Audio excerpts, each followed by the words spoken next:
पश्चिम Asia में तनाव लगातार बढ़ता जा रहा है। ईरान समर्थित हूती विद्रोहियों ने एक ही दिन में यमन और सऊदी अरब को निशाना बनाकर बड़े हमले किए हैं। नमस्कार, मैं हूं आपके साथ रागनी वर्मन और आप देखना शुरू कर चुके हैं राष्ट्रीय जगत विजन का सेगमेंट देश दुनिया। यमन में मिसाइल और ड्रोन हमलों में 58 सैनिकों की मौत हो गई है, जबकि सऊदी अरब के नजरान इलाके में हुए हमले में 4 साल के बच्चे समेत 11 नागरिक घायल हुए हैं। इन हमलों के बाद सवाल उठ रहा है कि हूती आखिर इस संघर्ष में इतनी बड़ी भूमिका क्यों निभा रहा है और इसका दुनिया पर क्या असर पड़ सकता है। आइए समझते हैं। दरअसल गुरुवार को हूती विद्रोहियों ने यमन में सरकार सेना के सैन्य ठिकानों पर बैलिस्टिक मिसाइल और ड्रोन से हमला किया। इन हमलों में 58 सैनिकों की मौत हुई और कई अन्य घायल हो गए। वहीं सऊदी अरब के नजरान क्षेत्र पर भी हमला किया गया, जिसमें 11 नागरिक घायल हुए। हमलों के बाद कई जगह आग लग गई और राहत एवं दमकल की टीमें मौके पर पहुंची। यमन के रक्षा मंत्रालय ने कहा है कि इस हमले का जवाब उचित समय और उचित तरीके से दिया जाएगा। अब जानिए कि हूती कौन है और ईरान से क्या संबंध है। तो हूती, जिन्हें अंसार अल्लाह भी कहा जाता है, यमन का एक शिया विद्रोही संगठन है। साल 2014 में इस संगठन ने यमन की राजधानी सना पर कब्जा कर लिया था और तब से वह सरकार तथा सऊदी समर्थित गठबंधन के खिलाफ लड़ रहा है।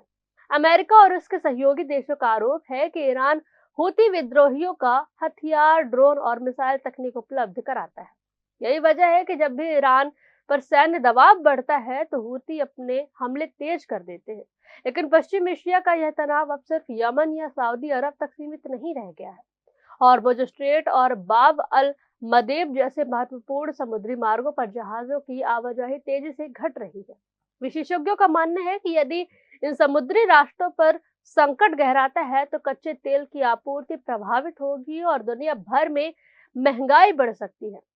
इसी बीच ब्रेंट क्रूड की कीमत भी $82 प्रति बैरल के पार पहुंच गई है। उदाहरण के तौर पर अगर पश्चिम एशिया में तनाव और बढ़ता है और तेल की सप्लाई प्रभावित होती है तो भारत जैसे देशों को महंगा कच्चा तेल खरीदना पड़ सकता है। इसका सीधा असर पेट्रोल, डीजल की कीमतों, ट्रांसपोर्ट खर्च और रोजमर्रा की कई चीजों की महंगाई पर पड़ सकता है। यानी हजारों किलोमीटर दूर चल रहा यह संघर्ष आपकी जेब पर भी असर डाल सकता है। तनाव के बीच कूटनीतिक कोशिशें भी जारी है। रिपोर्ट्स के मुताबिक अमेरिका और ईरान के बीच हॉर्मुज स्ट्रेट को लेकर समझौते की संभावना बन रही है।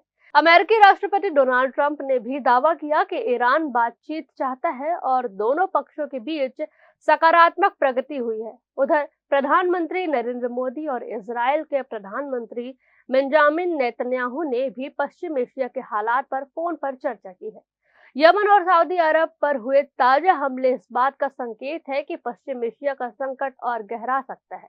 अगर हालात नहीं सुधरे तो इसका असर सिर्फ इस क्षेत्र तक सीमित नहीं रहेगा, बल्कि वैश्विक तेल बाजार, समुद्री व्यापार और दुनिया की अर्थव्यवस्था पर भी पड़ सकता है। फिलहाल दुनिया की नजरें इस बात पर टिकी हैं कि आने वाले दिनों में कूटनीति कामयाब होती है या संघर्ष और तेज होता है। इस खबर में बस इतना ही। देश दुनिया की तमाम बड़ी खबरों से अपडेटेड रहने के लिए हमारे चैनल को सब्सक्राइब करें और नई खबरों की नोटिफिकेशन के लिए बेल आइकॉन जरूर दबाएं। नमस्कार।